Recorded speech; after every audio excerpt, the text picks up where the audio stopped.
World News in 5. Right now. News and developments making headlines around the world in 5 minutes. World News in 5. Here on Radyo Pilipinas World Service.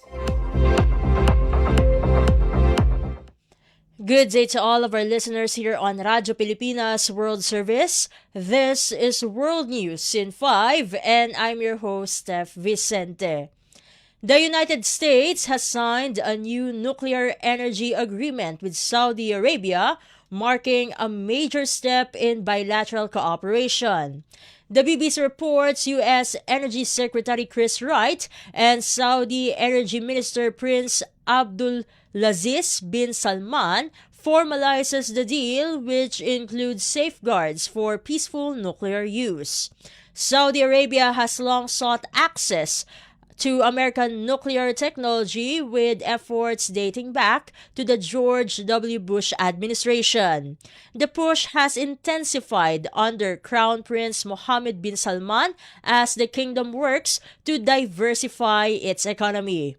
Experts say it could take at least a decade before Saudi Arabia develops operational civilian nuclear power plants. Analysts also note that while concerns persist over potential military applications, any such capability would take years to materialize.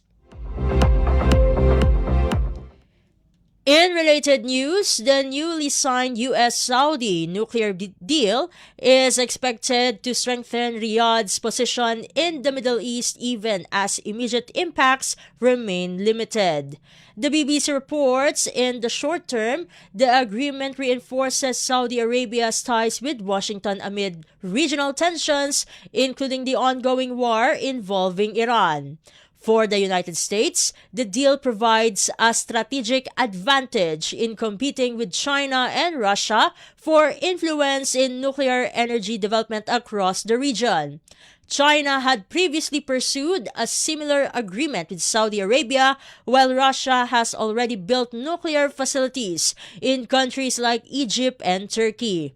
However, the deal is likely to face scrutiny in Washington, particularly from lawmakers concerned about safeguards against nuclear weapons development. Despite expected opposition, analysts say Congress may lack sufficient votes to block its implementation. And finally, United States President Donald Trump paid tribute to a fallen U.S. soldier after attending a dignified transfer ceremony at Dover Air Force Base. CNN reports the ceremony honored 4 American troops killed in the war with Iran, an experience U.S. President Trump described as one of the most difficult aspects of his presidency. Speaking at an event in Georgia, President Trump singled out First Lieutenant Tyler James Feehan, praising his service and potential. The president also shared that he invited Feehan's family to travel with him aboard Air Force One after learning they were headed to Georgia. The crowd applauded the family as President Trump expressed gratitude for their sacrifice and support. He then reflected on the emotional weight of such ceremonies, calling them the toughest responsibility he faces as Commander-in-Chief. And that concludes today's edition of World News in 5. For Radyo Pilipinas World Service, this has been Steph Vicente. Good day and stay safe, everyone.